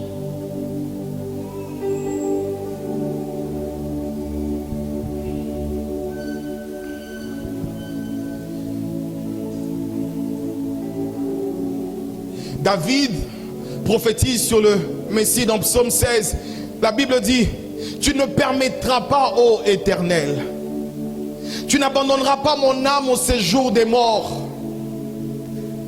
Tu ne permettras que ton bien-aimé connaisse la décomposition. Frères et sœurs, il y avait comme la dernière parole qui devait s'appliquer sur la terre avant la résurrection. C'est que Dieu ne devait pas abandonner Jésus-Christ, son âme dans les séjours de mort. Et Dieu ne devait pas accepter qu'il fasse au-delà de 3 jours. Parce qu'au-delà de 3 jours, c'est là que commence la décomposition. Et Dieu ne devait pas accepter arriver là. La seule chose ou le dernier point que Dieu devait accepter, c'était le 3e jour. Le dernier jour. Mais le 3e jour, Dieu n'acceptera pas qu'il entre dans un processus de décomposition. C'est quoi la décomposition? C'est un processus de honte. C'est un processus d'humiliation extrême. C'est un processus de conclusion. On conclut que c'est fini. On juge que c'est fini. Dieu n'acceptera pas dans ta situation que tu arrives à la fin. Dieu n'acceptera pas que tu connaisses la décomposition. Dieu n'acceptera pas. Dieu n'acceptera pas que tu restes dans cette humiliation. Dieu n'acceptera pas qu'on dise que c'est fini. Dieu n'acceptera pas. Dieu n'acceptera pas. Des fois, Dieu permet de passer par la mort, mais il ne te laissera pas dans la mort. La Bible dit: quand je traverse la vallée de l'ombre de la mort, je ne crains aucun mal, car ta houlette et ton bâton me rassurent. Ce qui te rassure dans le désert ou la vallée de l'ombre de la mort, ce n'est pas la présence de quelque chose, c'est la houlette que tu as et c'est le bâton. C'est quoi la houlette et le bâton? C'est la parole de Dieu que tu as reçue avant de commencer à traverser. Écoute, quand tu es sur la croix, quand tu vis des moments difficiles, ce que tu dois saisir, ce n'est pas ce qu'il y a avant, mais ce qu'il y a après. Ce qu'il y a après te permet de traverser. Une femme qui a 9 mois, quelles que soient les douleurs, elle sait qu'après ici, je vais oublier la douleur de l'enfantement, je vais oublier. Et même si je traverse par ça, je tiens la promesse qui est de l'autre côté. Je tiens la promesse qui est de l'autre côté. Quand tu traverses des moments difficiles, ne regarde pas ce que tu as maintenant, mais regarde à ce que tu auras demain. Regarde ce que Dieu te réserve demain. Regarde la promesse de demain. Regarde la prophétie de demain. Regarde la Bible de demain. Regarde le message de demain. Regarde ton futur. Tu verras que ton futur n'est pas un futur de honte, un futur d'humiliation, un futur d'abandon, mais tu verras. Et Job arrive à la fin, il dit: mon oreille avait entendu parler de toi, mais maintenant mes yeux t'ont vu. J'ai parlé sans connaître des choses, tu as parlé sans connaître des choses, tu pries sans connaître des choses, mais quand Dieu se manifeste, tu dis: j'étais un insensé, j'ai parlé sans connaître des choses, mon oreille avait entendu parler, mais maintenant mes yeux t'ont vu. Et quand les yeux de l'Éternel, quand les yeux de Job ont vu Dieu, il a reçu le double de ce qu'il avait perdu, le double des enfants, le double de la richesse, le double de l'honneur, le double du respect, le double de l'onction. Ce que tu perds n'est pas perdu, ce que tu perds n'est pas perdu, ce que tu abandonnes entre les mains de Dieu n'est pas abandonné, ce que tu redonnes aux mains de l'Éternel ne sont pas rejetés, mais ce que tu donnes se transforme à une vie de gloire, à une vie de puissance, à une vie d'onction, à une vie de résurrection, à une vie de manifestation. Abandonne-toi à Dieu ce matin, parce qu'il n'abandonne pas, il n'échoue pas, il ne rejette pas. Et ce que tu traverses n'est qu'un canal, car derrière le désert, il y a un pays où coule le lait et le miel. Derrière le désert, il y a un pays où coule le lait et le miel. Derrière ce que tu vis, il y a quelque chose qui arrive. Il y a quelque chose qui arrive sur ta vie. Il y a quelque chose qui est sur le point d'être arrivé. Il y a quelque chose. Regarde David. Il a prié pour que son fils ne meure pas. Il a prié. Il a cherché Dieu. Il s'est repenti. Il a demandé pardon. Mais Dieu a tué son fils. Dieu a tué son fils. Dieu a tué son fils. Mais le film ne s'arrête pas à Dieu a tué son fils. Le fils qui était mort n'était pas censé devenir le prochain roi. Mais Salomon doit naître de la même femme. Salomon doit naître de la même femme. Tu t'es repenti, c'est vrai. Tu t'es repenti, c'est vrai. Mais Dieu va utiliser la même matrice. La même matrice. La même matrice. La même matrice. La même matrice. Pour que Salomon naisse. La même dit, pour que Salomon naisse, Dieu va utiliser ta même vie. Si elle a été une vie de honte hier, demain Dieu va utiliser la même vie, pour qu'elle soit un instrument d'action de grâce. Quand les gens verront, ils diront made in God, made in God, made in God, made in God. Pourquoi? Parce que Dieu se sert des choses rejetées, des choses abandonnées, pour que les choses abandonnées deviennent des choses glorieuses. Anne dit que Dieu ne rejette pas, Dieu n'abandonne pas. Moïse a dit, Dieu ne rejette pas, Dieu n'abandonne pas. Paul a dit, Dieu lui-même a dit, je ne vous délaisserai point, je ne vous abandonnerai point. Tu souffres d'un rejet maintenant parce que tu es à la croix de ta vie. Non, porte ta croix, il n'y a pas de problème. Mais après la croix, la gloire te reviendra, parce qu'il a été obéissant jusqu'à la mort, et à la mort de la croix, Dieu lui a donné le nom qui est plus élevé au-dessus de tous les noms. C'est pourquoi dans le nom de Jésus, tout genou fléchit, tout genou fléchit. Avant la croix, tout genou ne fléchissait pas, mais après la croix, tout genou fléchira, tout genou fléchira, tout genou fléchira, et toute langue confessera qu'il est Seigneur, à la gloire de Dieu le Père. Après ta résurrection, on dira qu'il est Seigneur, que Dieu a fait à l'image, à la gloire de Dieu le Père. Hayabaya Shaya. Dieu permettra que Ruth perde son mari. Dieu permettra que Ruth perde son mari. Mais si ton mari ne meurt pas, tu ne rencontreras pas Boaz. Les Boaz, ce sont les personnes qu'on les rencontre après la mort de ton mari. Après la mort du mari, c'est alors que Boaz vienne. Que Dieu te donne de rencontrer Boaz, parce que la première dimension est morte. La Bible dit, la gloire de la deuxième maison sera plus grande, plus glorieuse que la gloire de la première maison. Que Dieu te donne ce travail qui vient de lui, afin de t'emmener dans la gloire. Que Dieu te donne ce Boaz. Dieu permettra qu'Abraham, que tu demandes un enfant, et pendant que tu es fort, tu n'as pas cet enfant. L'un des secrets qui a fait que Dieu donne l'enfant à Abraham, ce n'était pas parce qu'Abraham avait la force de donner, mais c'était parce que Isaac n'avait plus, c'était parce que Sarah n'avait plus la matrice pour recevoir. Elle ne pouvait plus ovuler. Elle n'était donc plus capable. Mais Dieu a attendu qu'on dise c'est fini. Et quand il revient, il dit, Sarah, ta femme, aura un enfant. Il dit non, Jésus, arrête tes histoires là. Jésus, il faut arrêter des blagues. Ce sont des blagues, Jésus, c'est des blagues. Ma femme là, ma femme, moi-même je suis vieux. Vous savez, quand vous êtes marié à un certain âge, vous ne connaissez pas ça aujourd'hui, mais vous connaîtrez ça quand vous aurez 80 ans. Il n'y a plus de relations sexuelles à 80 ans. Il n'y a plus de relations sexuelles à 75 ans. Mes grands-parents étaient toujours mariés, mais ils faisaient chambre à part. Parce qu'ils étaient fatigués. Qu'est-ce que tu vas encore chercher? Fatigués, ils sont fatigués. Frères et sœurs, quand tu arrives à ce moment-là, tu es fatigué. Fatigué, abandonné. Tu n'as rien. C'est alors que Dieu maintenant vient.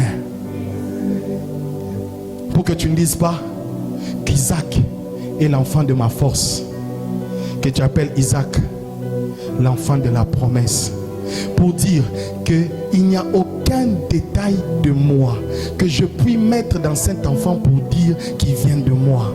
Mais si nous avons cet enfant, je regarde sa mère. Je suis vieux, je peux avoir même une force pour connaître une femme, mais sa mère ne peut recevoir d'enfant. Ainsi, c'est l'enfant de la promesse. C'est l'enfant qui vient de Dieu. C'est l'enfant qui fait que nous puissions témoigner que quelle que soit la ménopause d'une femme, Dieu, quand il a décidé de faire quelque chose, il le fera. C'est l'enfant de la promesse. Même quand tu traverses la vallée de l'ombre de la mort, Dieu ne t'abandonne pas. Dieu ne t'abandonne pas. J'aimerais te rassurer d'une chose. Dans ce désert que tu traverses, je ne sais pas c'est quel désert, émotionnel, spirituel, c'est quel rejet, c'est quelle douleur que tu es en train de subir en ce temps. Je voudrais seulement te dire qu'en réalité Dieu voudra l'utiliser demain.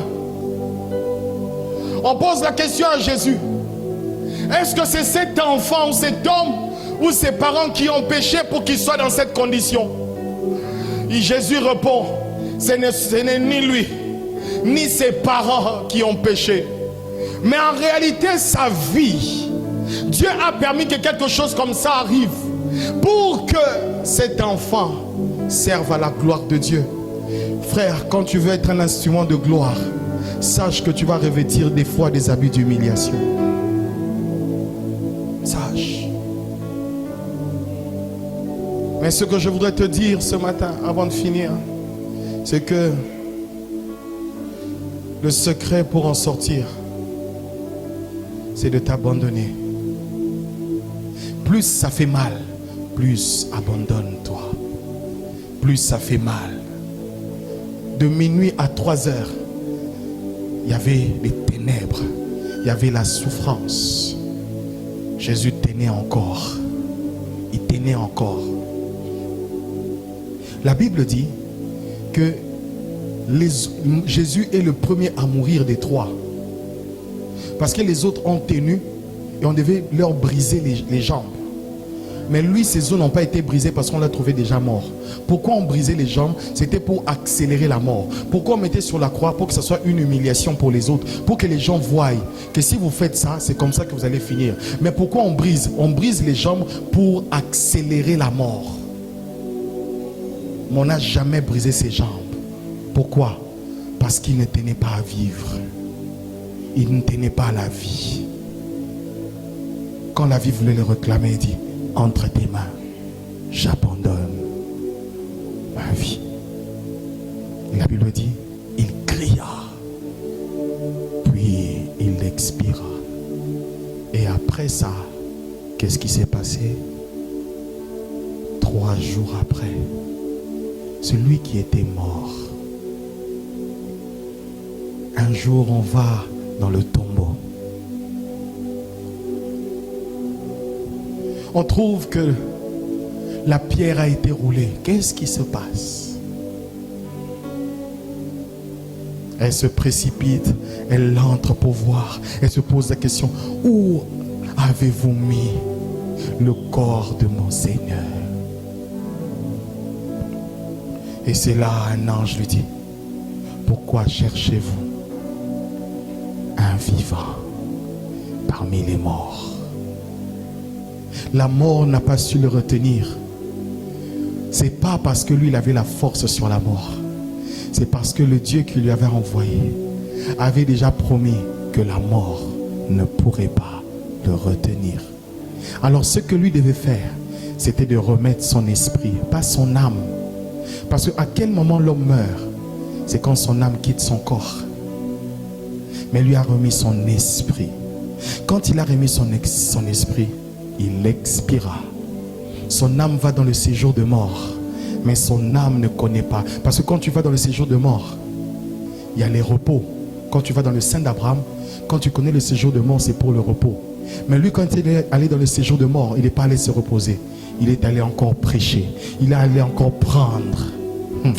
C'est le seul mort dans son âme qui a travaillé dans le séjour de mort pour prendre la clé sur les puissances. Oh,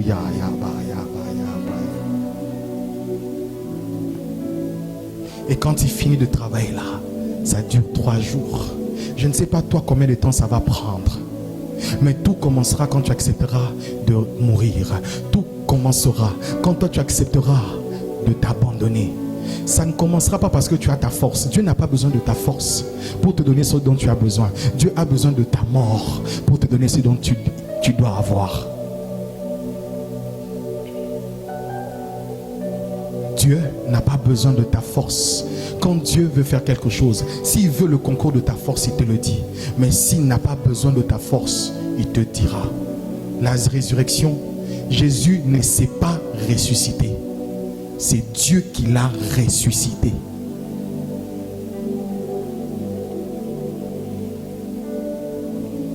Et si vous n'apprenez pas à accepter l'invitation de la mort spirituelle, quand je parle de la mort spirituelle, je ne parle pas de la mort au péché, la crucifixion de la chair, quand vous n'acceptez pas de rendre à Dieu ce qu'il doit faire, de faire la passe de Dieu dans votre vie, je vous assure, vous pourrez tout faire, mais vous n'aurez pas ce que vous devriez avoir. Vous ne serez pas ce que vous devriez être. Vous ne serez jamais. Pourquoi? Parce que en réalité, tu ne pourras jamais devenir ce que Dieu dit sans que Dieu prenne le ballon à un moment. Je vais finir par là. Dieu voit. Il voit Isaac. Il dit à Abraham, donne-moi ton fils, donne-moi ton unique, donne-moi ton Isaac. Il prend et il va, il monte sur la montagne. Il veut offrir. Dieu dit, ne donne pas. Je vois aujourd'hui que tu crains Dieu et que tu m'aimes. Puisque tu as fait cela, Isaac deviendra. Isaac deviendra. Il y a certaines choses, elles doivent passer par la mort pour devenir. Pour qu'un arbre apparaisse, il faudrait que la graine meure. Si tu ne connais pas l'abandon, c'est ça l'abandon, c'est la mort en soi. Tu t'abandonnes. Si tu ne connais pas ça, Dieu ne récupère pas les balles perdues. Dieu récupère les abandons. Ce n'est pas Dieu qui abandonne, c'est Dieu veut que tu t'abandonnes. Ce n'est pas que Dieu abandonne, c'est Dieu veut que tu t'abandonnes. Que Dieu te bénisse abondamment.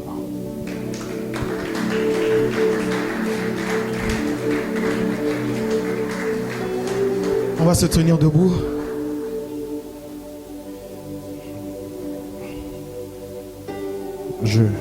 Je m'abandonne à toi. Je vais faire le premier appel. Puis après, on va prier ensemble. Je vais ce matin prier vraiment avec ceux qui ressentent dans le cœur. Je m'attends à toi. Qui doivent donner leur vie à Dieu ce matin. Donner, vraiment donner leur vie. Là où tu es, approche-toi devant. Nous allons prier ensemble. Tu dois donner ta vie. Approche-toi. Je viens dans ta présence. Mon cœur a assoiffé de toi. Je m'attends à toi, Père. Je m'attends à toi. Je viens dans ta présence. Approchez. Mon cœur a assoiffé de toi. Tu veux donner ta vie à Jésus. Approche. Approche. Je viens dans ta présence. Mon cœur a assoiffé de toi. Je m'attends à toi, Père. Je m'attends à toi. Chorale, vous pouvez monter. Je viens dans ta présence. Mon cœur a assoiffé de toi. Je m'attends à toi, Père. Je m'attends à toi. Si tu es sûr que tu as donné ta vie à Jésus, je veux maintenant prier avec ceux qui traversent des moments. Ils se sentent abandonnés. Ils sentent qu'ils ont l'impression d'être aussi, avoir été abandonnés. Ils ont l'impression que Dieu les a abandonnés. Dieu ne t'a pas abandonné. C'est à toi de donner. Dieu ne prend pas par force. Dieu accepte que tu tendes tes mains. Approche, on va prier ensemble. Tu traverses des moments sombres, difficiles. Approche. Approche. Tu t'approches, tu te mets à genoux ensemble. Nous allons prier. Approche. Approche. Approche. Alors vous avez 11, vous n'avez pas de problème. Ah, moi j'ai des problèmes.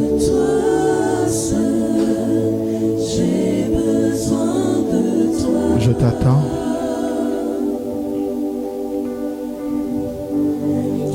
Tant besoin de toi seul, de toi seul.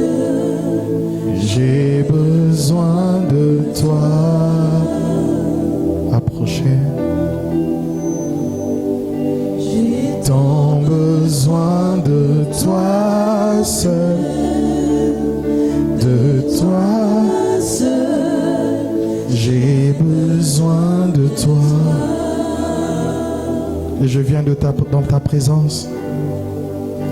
Je viens dans ta présence. Le cœur assoiffé de toi. Je m'attends à toi. Je m'attends à toi. Je m'attends à toi.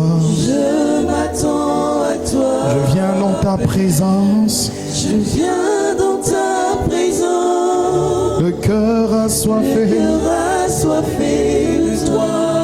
Je m'attends à toi. Je m'attends à toi. Je m'attends à toi, Père. Alors je vais prier avec mes bien-aimés qui sont devant ici, qui s'attendent à Dieu. Le monde n'a rien donné, les hommes n'ont rien donné, et ils se sentent comme abandonnés.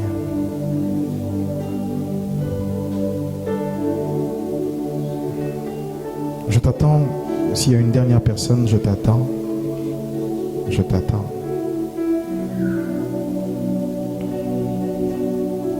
Prions.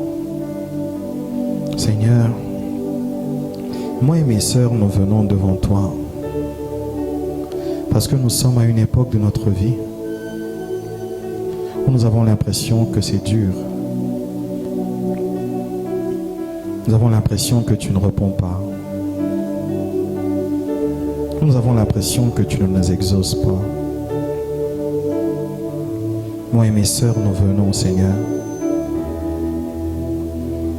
te dire que nous avons compris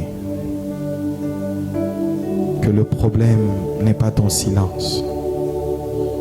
Le problème, c'est que tu attends que nous puissions te faire la passe, te donner nos vies. Moi et mes sœurs, nous venons ce matin te donner nos vies.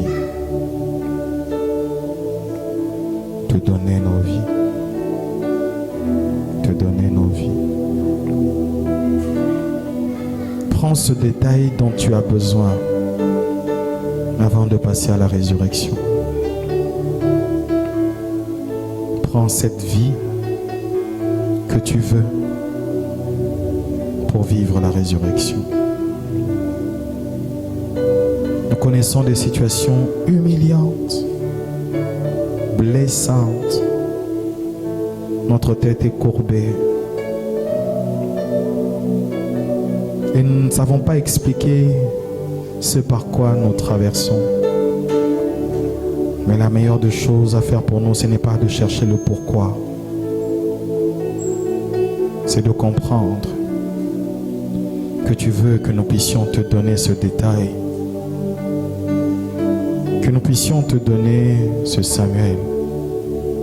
Que nous puissions te donner cette vie. Afin que, au travers de cela, tu manifestes ta gloire. Tu es prêt à nous donner ta gloire, mais tu veux que nous puissions nous abandonner à toi. Car la gloire, tu la donnes à ceux qui s'abandonnent totalement à toi. Que cette leçon soit comprise par nous pour toute notre vie. Et aide ton Église à comprendre ce message. Merci de cela. Merci de cela. Au nom de Jésus-Christ, nous avons ainsi prié. Amen. Que Dieu vous bénisse. Est-ce qu'on peut bien acclamer le Seigneur? Nous acclame bien le Seigneur. Acclame bien le Seigneur. Amen. Vous pouvez reprendre vos places.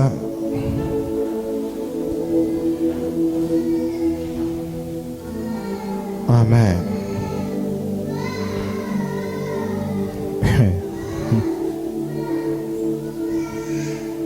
Gloire à Dieu. Amen. à la fin de ce culte, parce que je ne vais pas prendre la parole jusqu'à la bénédiction, à la fin de ce culte, nous aurons j'ai réunion avec tous les ouvriers au-dessus. J'ai réunion avec la presse et le suivi, l'évangélisation. Réunion avec les responsables pour la mise en place du comité de préparation pour les activités avec les couples et avec le jeune et tout cela au-dessus. Donc la presse, la communication, nous avons une séance de travail juste après. Amen. Gloire à Dieu. Nous avons un visiteur, je crois que c'est de la radio Amitié. Il est là, quelque part. Ah, gloire à Dieu. Que Dieu te bénisse. On acclame le Seigneur pour lui. Merci. Vous pouvez vous asseoir. On aura aussi une séance de travail avec les amis de la radio Amitié. Dimanche prochain, je crois que je vais rappeler pour certaines activités des jeunes ainsi que des couples et responsables. Alors pour les couples, il y aura vraiment un vrai dîner qu'on va faire ici, qui sera un dîner fermé. C'est-à-dire que ne pourront avoir accès que les responsables. Il y a des responsables célibataires, donc responsables célibataires, puis les hommes mariés. Tous ceux qui ne sont pas responsables. Maintenant, quelqu'un est en train de dire, papa, c'est quoi être responsable? Je les dirai. Pas aujourd'hui. Donc, il y aura un dîner des responsables et puis il y aura un dîner des jeunes. Une sortie des jeunes, pardon. On va sortir avec les jeunes et on va organiser cela.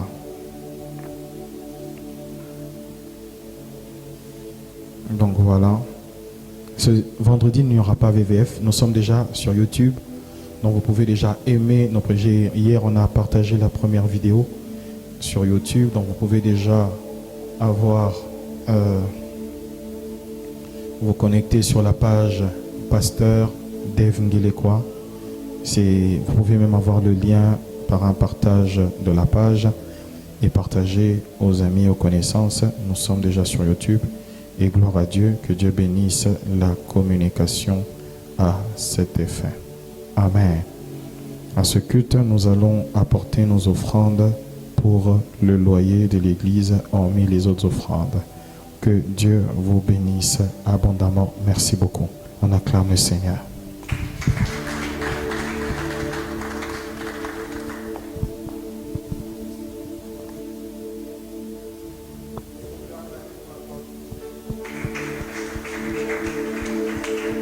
On peut acclamer pour la gloire du Seigneur.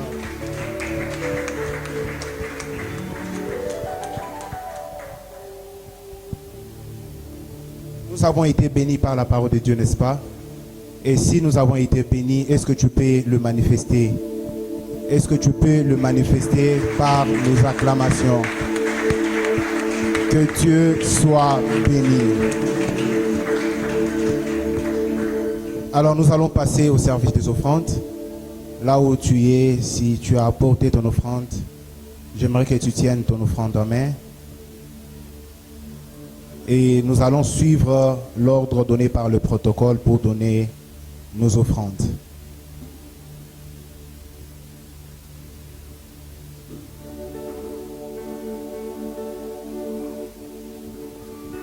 Je vais bien préciser que le premier panier qui est à ma gauche, c'est pour la dîme ainsi que les offrandes ordinaires.